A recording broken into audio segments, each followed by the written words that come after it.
안녕하세요. 2025년 3월 12일 논문 발제를 맡은 박사과정 서술명입니다.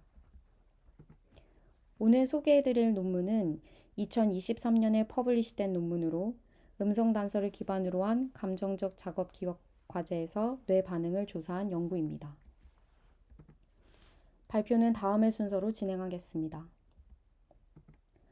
인간은 다른 사람의 감정을 유추할 때 얼굴 표정과 같은 시각 정보, 음성과 같은 청각 정보를 활용하는 것으로 알려져 있습니다. 특히 이전 연구를 살펴보면 주로 얼굴 표정을 사용한 감정 유추가 많이 다뤄졌습니다. 여기에 최근에는 fMRI나 fNIRS를 활용하여 인간이 감정 정보를 판단할 때 뇌에서는 어떤 변화가 일어나는지도 살펴보고 있습니다. 음성도 감정 유추에 있어 시각 정보만큼 중요한 단서이지만 음성 정보 기반의 감정 유추는 다소 부족합니다. 이에 본 연구에서는 음성 자극을 사용하여 감정 정보를 판단할 때 뇌가 어떻게 활성화되는지 알아보기 위해 엠벳 과제를 이용한 실험을 설계하였습니다. 엠벳 과제 유형은 감정 판단과 성별 판단으로 나뉘며 두 과제 중 어느 과제를 수행할 때 더 많은 뇌 활성화가 나타나는지, 활성화된 부위는 어디인지, 또 엠백 조건에 따라 뇌 활성화와 행동 지표가 변화하는지, 행동 지표와 뇌 활성화 간 상관관계는 있는지 살펴보았습니다. 앞서 말씀드린 것처럼 본 연구에서는 두 가지 유형의 엠백 과제를 사용하였고 두 유형 모두 투백까지 실시하였습니다. 감정 판단 엠백 과제의 음성 자극은 행복한 감정과 화난 감정이 드러나는 음성을 사용하였고 성별 판단 엠백 과제의 음성 자극은 감정이 내포되어 있지 않은 남녀의 음성을 사용하였습니다. 음성은 어휘 의미 처리의 영향을 통제하기 위해 아로 녹음되었습니다. 과제는 총 12개의 블록으로 구성되었으며 각 블록은 10개의 자국으로 구성되었습니다. 음성 자극은 2초간 제시되고 자극 간 간격은 1.5초입니다. 또한 블록당 간격은 15초입니다. 연구 대상은 청년 28명이며 제시된 음성 자극이 타겟인 경우에는 F키를, 타겟이 아닌 경우는 J키를 눌러야 합니다. 33개의 채널을 사용하였고 채널 위치는 국제 1020 시스템을 기준으로 하였습니다. 독립 변수는 과제 유형, 엠백 조건, 반응 유형이며 종속 변수는 행동 지표에 해당하는 정확도와 반응 시간, 그리고 뇌 활성화 지표에 해당하는 HBO 변화량입니다. 행동 지표 결과를 분석하기 위해 3원 반복 측정 분산 분석을 실시하였고 뇌 혈류량 변화는 타겟 구간과 기초전 구간 간의 HBO 차이의 평균을 계산하였습니다. 연구 결과 정확도의 경우 반응 유형에 해당하는 주요가만 유의한 것으로 나타났습니다.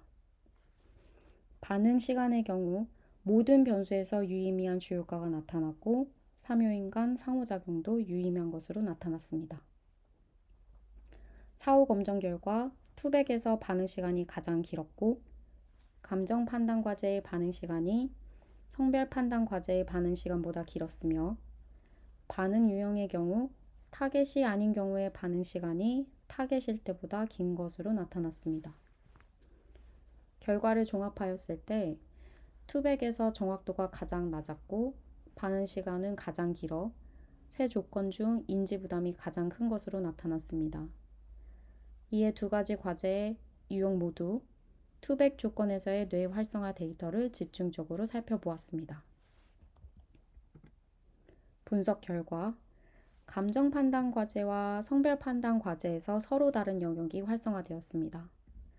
감정 판단 과제에서는 우측 전두엽에 해당하는 채널 24번이 강하게 활성화되었는데 이 영역은 청각적 정보의 탑다운 처리와 관련이 있습니다.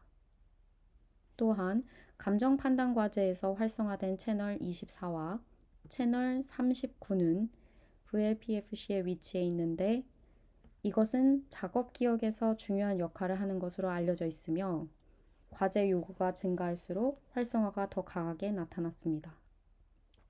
따라서 감정 판단 과제가 성별 판단 과제보다 복잡한 인지 처리를 요구한다는 것을 알 수 있습니다. 성별 판단 과제에서는 음성 정보를 단기적으로 기억하고 처리하는 역할을 하는 레프트 수프라마지널 자이러스가 활성화되었으며 채널 20, 21, 31에 해당하는 위치입니다. 특히 우측 MTG에 해당하는 32번은 성별 판단 과제에서만 활성화되었는데 MTG는 청각 자극의 의미를 처리하는 데 중요한 역할을 하는 것으로 알려져 있습니다. 따라서 성별 정보를 처리할 때에도 단순히 듣는 것을 넘어서 그 의미를 해석하는 것도 필요하다는 것을 알 수 있습니다.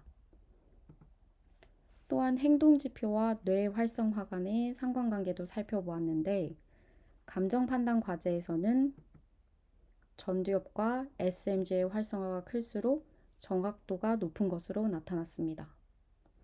이를 통해 이들 영역이 음성 정보에 기반한 감정을 추론하는 데 중요한 역할을 한다는 것을 알 수 있습니다. 또 성별 판단 과제에서는 우측 VLPFC와 반응 시간 간의 부적 상관관계를 보였으며 이 영역이 활성화될수록 반응 시간이 짧아지는 것으로 나타났습니다. 결과적으로 본 연구를 통해 성별 판단 과제와 감정 판단 과제에서 각각 다른 인지적 요구가 존재한다는 것을 확인하였습니다. 성별 판단 과제는 음성의 물리적 특징을 통해 의미 저장소에 접근하고 그 음성 정보가 의미 저장소에 있는 지식과 일치하는지 확인하는 것으로 충분하지만 감정을 판단할 때에는 그 감정 정보가 맥락과도 일치하는지 판단할 필요가 있습니다. 즉, 화자가 바라하는 맥락을 고려하여 그의 감정을 추론해야 한다고 할 수 있겠습니다. 나아가 이런 인지적 요구 차이는 서로 다른 뇌 활성화 패턴을 만들어낸다는 것을 본 연구 결과를 통해 확인할 수 있었습니다. 경청해주신 모든 분들께 감사의 말씀을 전합니다. 감사합니다.